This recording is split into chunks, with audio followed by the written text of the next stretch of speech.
Hello everyone. Okay, so I've been scrolling YouTube for some time now, and there's not much camera reviews for beginners to actually show you how to use a DSLR. So what I'm gonna do is show you how to use this in the most simplest way ever. So this is a DSLR. This is a Nikon D610 50mm lens, and we're gonna start by, let me walk you through the lens first. So this is what you use to block sunlight flares. If you're indoors, you don't need this, except if you have like a really bright light in the ceiling, then you should put it on, but you don't really need it indoors. Next, this is an autofocus lens, mainly because it's digital. If it wasn't digital, it would be a manual focus. So next, we call that the aperture. The wider this is open, the more blur you have in the photo. The more this closed, the more focus you have in the photo. Simple. There's a switch. I could turn it to manual or auto, whichever you prefer. Next, you have the camera, the DSLR. This says FX mainly because the sensor frame is a lot bigger versus the crop frame, which is a lot smaller. Simple. Next, I'm gonna put this back on. Line up the two white dots. Boom. Now, I don't have a memory card in this, but this has two slots for SD memory card, like this one. Next, what you're gonna do is select a setting. There's manual, aperture, shutter, and then P for program. So to make this a lot simple, if you're shooting manual, you have complete setting over everything. If you're shooting aperture, you have the camera has control over the aperture, and the only thing you have control over, wait, I lied. The camera has control over shutter, and you have complete control over aperture. If you're on S for shutter, you have control over the shutter, and the camera controls aperture. Simple. Manual, like I said, you have control over everything. So program is basically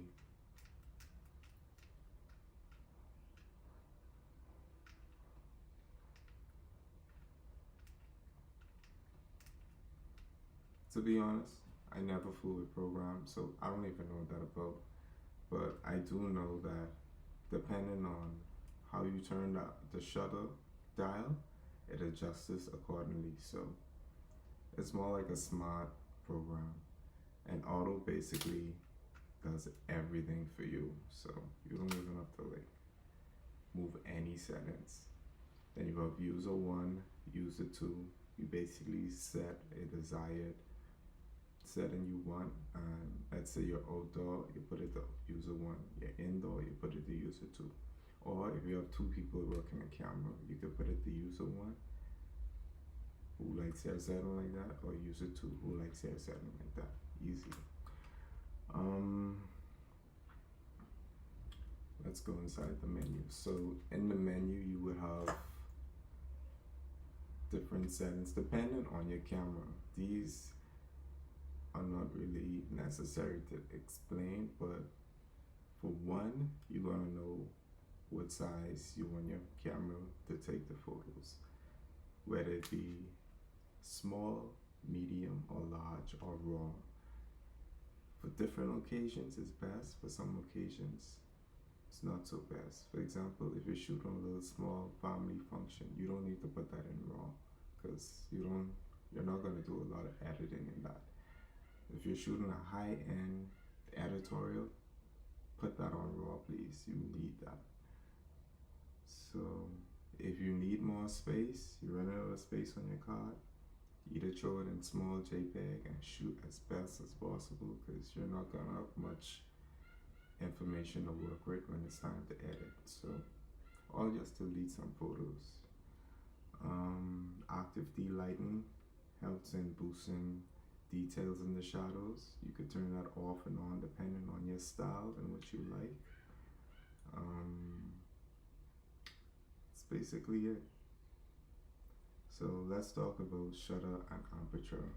If I'm taking a picture, like I'm doing now. Actually, this is on timer. But if I'm taking a picture,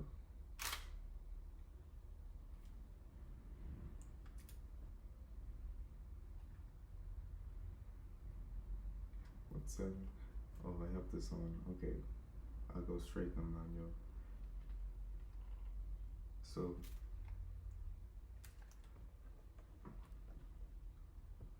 my shutter speed is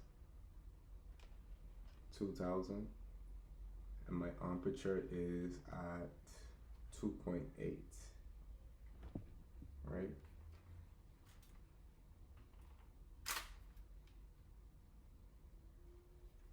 You can see that's dark, right? That's very dark. But if I adjust my shutter to a lower shutter speed, let me show you what happens. It's a lot brighter, and that's because the shutter speed is going at a pace where it lets in more light, versus the faster shutter speed will let in less light. So depending on the environment, if you're outside and it's bright, you're going to need a fast shutter speed. Okay, so if you're inside and it's dark, you're going to need a slower shutter speed, unless you're using flash that compensates for that. And aperture wise, I'm at 2.8, which is fairly good to get enough of someone in focus. But let's say you want to blur everything out in the back and your lens allows you to go like up to 1.2 or 1.4, then you're gonna have everything in the back you blur. And let me just show you. So this is set at 1.4 right now. With the same setting we used, 125 for the last photo. Let me show you how it looks.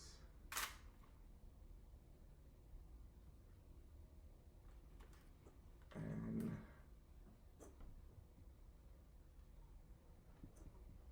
as you can see, it's way brighter. That's because I opened the aperture a lot more, so light is coming in. So what I'll have to do is turn up my shutter to compensate for that extra light, and there you go, it's even out again. The next thing, it's 3 things you need to know: aperture, shutter, ISO. ISO is super important when you're in a low lit area. For example, evening photos, you're gonna need to boost your even in morning, boost your aperture up a little. I'll say like 200 depending on the scenario. But for really night photography, dark night photography, you're gonna have to go up to like 400 to 800. 600 if you really want to get sharp photos of someone, because people tend to move when you're taking night portraits. So the faster the shutter at night, the more sharper the night portrait is going to be, if you're not using strobes and stuff like that, you know, to compensate. So fairly simple, fairly simple. Subscribe. Thanks for watching.